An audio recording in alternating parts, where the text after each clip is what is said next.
앞서 집중진단에서 코로나19 상황 살펴봤지만 방역당국은 중증 환자를 위한 병상 확보에 사활을 걸고 있습니다.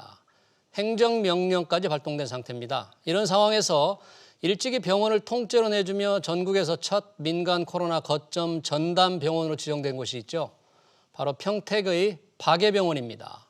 어려운 결정을 내리게 된 계기 그리고 치료 상황 알아보겠습니다.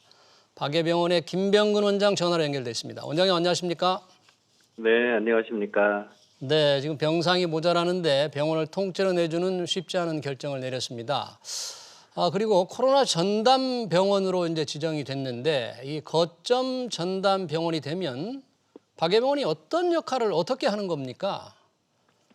네, 코로나 환자들은 확진이 되면 환자의 상태에 따라서 현재 격리를 하게 되는데요. 생활치료센터가 1차적인 격리를 담당하는 곳이고 예. 그 생활치료센터는 정식 의료기관은 아니기 때문에 거기서 환자를 다 돌볼 수가 없는데 그런 분들을 병원으로 이송하게 됩니다. 네, 병원으로 이송하더라도 경증이나 또는 간단하게 다룰 수 있는 그런 정도의 환자들이 머무는 곳을 보통 전담병원이라고 얘기를 하고요. 네. 전담병원보다도 중증 환자를 볼 수 있도록 조금 더 특화되어 있는 병원들을 거점 전담병원이라고 얘기합니다. 우리 네. 병원은 그런 거점 전담병원이 됩니다. 그러면 이제 박예병원은 거점 전담 병원이 됐는데 현재 이 기존 환자를 이제 다 내보내시고 코로나 환자만 받게 되잖아요. 네. 그런 결정을 하시게 된 그런 배경이 있을 텐데요. 뭔가요? 단순합니다. 병상이 부족한데 네. 우리나라 전국적으로 특히 수도권에서 입원 환자들의 필요는 계속 늘어나고 그런 환자를 수용할 수 있는 병상이 부족하다는 뉴스가 연일 나오고 실제 곳곳에서 그런 입원 병상이 없어서 잘 치료받지 못하는 환자들이 나타나고 있는 상황을 볼 때 병상을 우리가 제공해 드려야 되겠다. 이런 단순한 생각으로 시작을 했습니다. 네. 뭐 상당히 많은 생각을 하셨을 것 같은데 단순하다고 보기에는 여튼 네, 맞습니다. 코로나 확진자를 이제 지난 24일부터 확진자를 받아서 치료를 시작한 것으로 알고 있는데 현재 네. 치료 상황, 환자 상황은 어떻습니까? 24일부터 환자들이 계속 들어오고 있는데요. 예. 생각보다 중증 환자들이 많이 오는 편입니다. 그리고 최근에는 전국적으로 요양원, 요양병원 이런 곳에서 집단적으로 발병되는 일이 많은데 네. 그러다 보면은 그 지역이 일시적으로 패닉 상태가 되는 것 같아요. 네. 그래서 간병하시는 분들도 또 병원 종사자들도 충분히 다루기가 어려운 상태가 되니 그런 분들의 위험성이 훨씬 높아지는데 지금 적체되어 있는 그런 많은 곳에서 환자들을 저희 쪽으로 보내고 있고 심지어 연세가 90대 후반인 분들 또 기존에 뭐 투석이라든지 또 기저질환이 다양하게 많았던 그런 분들 이런 분들이 저희 병원에 오고 있는 상태입니다. 네. 그런 중증 환자 또 준중증 환자 포함해서 몇 분 정도 지금 받으셨나요? 현재 37명이고요. 네. 지금 계속 들어오고 있습니다. 그래요. 네. 그러면 그분들을 치료하기 위한 시설 같은 경우는 특별하게 다른 병원과 달리 준비되어 있는 건 어떤 시설들이 준비되어 있습니까? 코로나 감염된 환자들이기 때문에 기본적으로 음압 시설을 만들어야 됩니다. 네.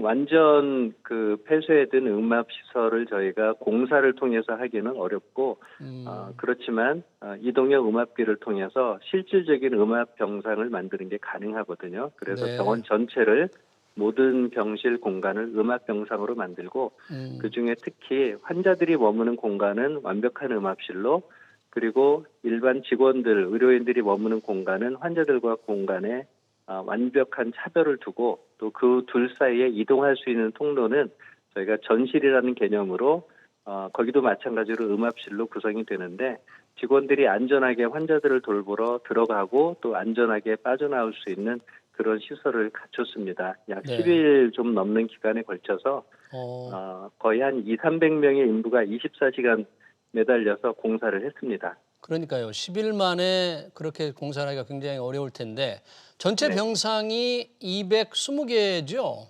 네, 맞습니다. 그 병상이 모두 중증 환자, 준중증 환자 병상으로 다 바뀐 겁니까?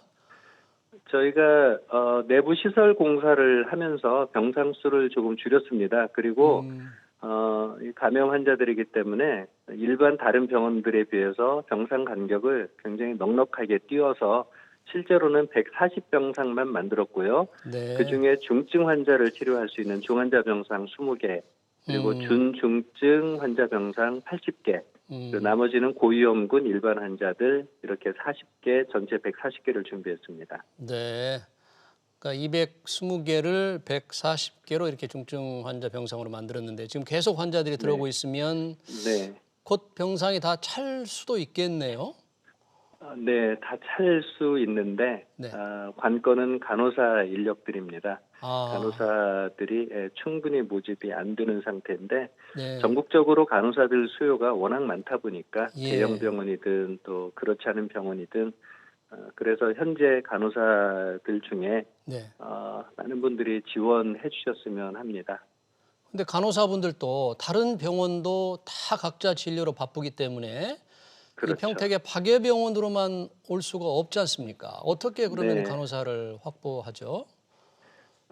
저희가 우리 중수본에서 간호사를 계속 모집을 하고 있었습니다. 그래서 네. 중수본을 통해서 모집된 간호사를 저희가 일부 명단을 받아서 같이 근무하도록 했고요. 예. 그리고 제가 알고 있는 개인적인 여러 네트워크들, 그중에는 한국대 대학생 선교회 소속의 네. 그런 많은 학교 출신 간호사들이 있는데 거기서 일부 지원을 하고 있고요. 음. 또 지구촌 교회 소속의 의료인들, 그다음에 또 제가 아는 그 다른 여러 다양한 경로를 통해서 연결되는 휴직 간호사 이런 분들을 연락을 해서 같이 일을 하도록 독려하고 있고 많은 분들이 들어오고 계십니다. 그렇지만 네. 아직도 많이 부족합니다. 네.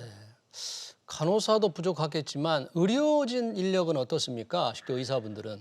네, 의사들은 그 의협에서 충분히 모집을 하고 있습니다. 그래서 음. 중증 환자를 보는 병원들 중심으로 전국에 있는 의사들을 대거 모집해서 저희 병원도 현재 10분의 전문의들이 들어와 계시고요. 네. 환자들을 늘어나는 상황에 따라서 앞으로 또 10명, 20명 더 증원할 계획인데 네. 의사들에 대한 수요도 중요하고 그보다 더 중요한 건 간호사들이 음. 중요합니다. 그리고 음. 저희 병원에 오시는 분들이 또 고령층에 손이 많이 가는 분들이 많다 보니까 네. 간호사들만 가지고 충분히 해결할 수 없기 때문에 저희는 요양보호사, 간병사 이런 분들까지 모집을 해서 음. 복합적으로 투입을 해서 환자 진료에 만전을 기하고 있습니다. 네. 그러니까 급한 것은 간호사와 간병사, 요양보호사 모집이 지금 더 시급하군요. 네, 네. 그렇다고 볼 수 있습니다. 네, 맞습니다.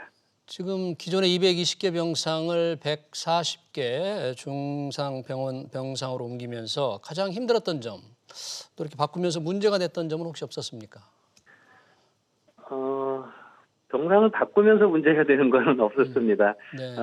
다행히 환자분들이 병원을 잘 비워주시고 또 직원들이나 또 평택 지역에서 잘 협조를 해주셔서 빠른 예. 시간 안에 예. 환자 소개가 다 돼 있었기 때문에 예.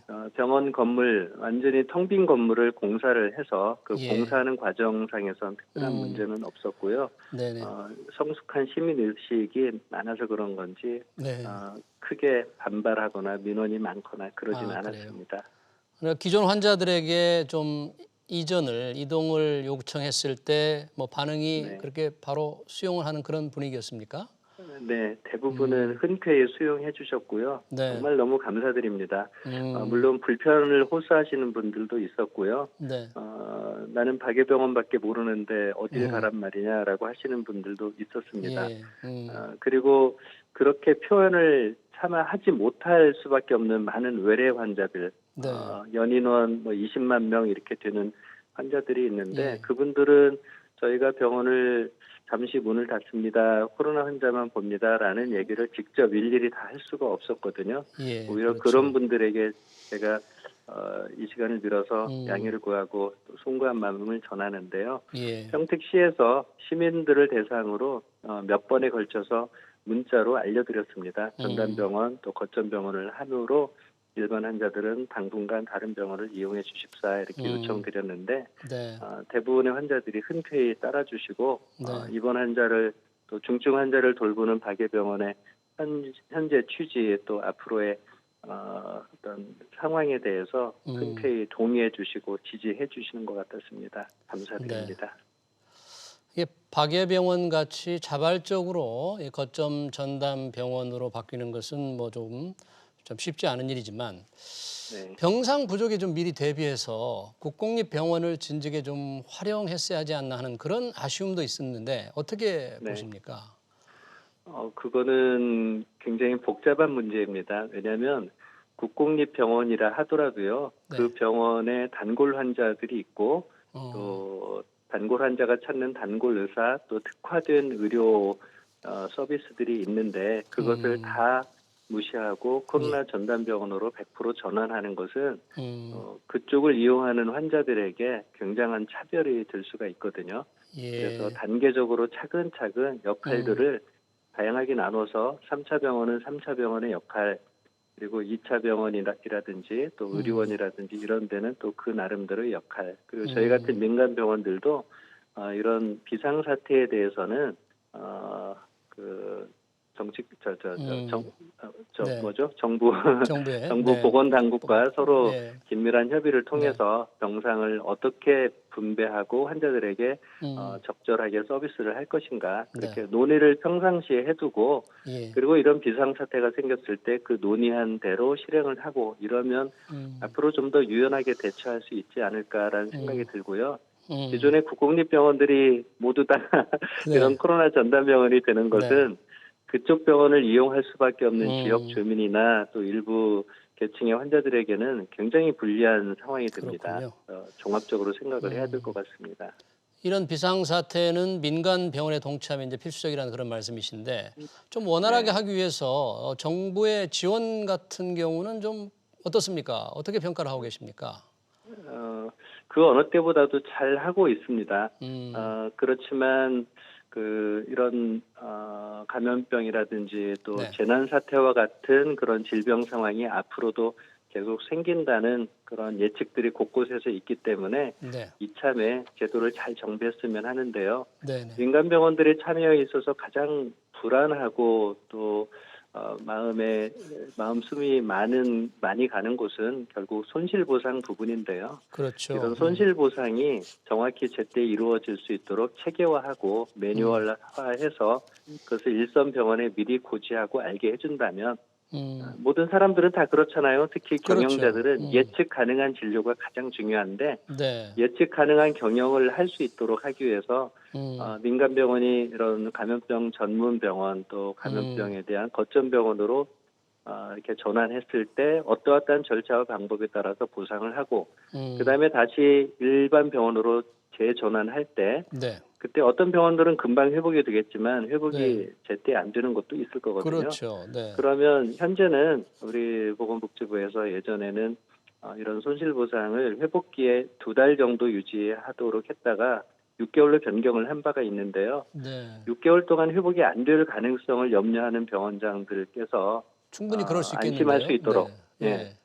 그래서 만약에 6개월 후에 체크를 해봤는데 정상이 회복이 안 됐다. 네. 그러면 한 3개월씩 더 연장을 해서 최대 1년 정도 보장을 해준다든지 그러면 아마 굉장히 마음 편안하게 쉽게 이런 거점병원, 전담병원으로 전환하는데 선뜻 나설 수 있지 않을까 생각이 듭니다. 그러니까 민간 병원이 적극적으로 동참할 때 생길 수 있는 손실을 좀 제대로 보상하는 게 필요하다 그런 말씀이시군요. 네, 그렇습니다. 네, 알겠습니다. 지금까지 평택 박예병원의 김병근 원장이었습니다. 감사합니다. 네, 고맙습니다. 네.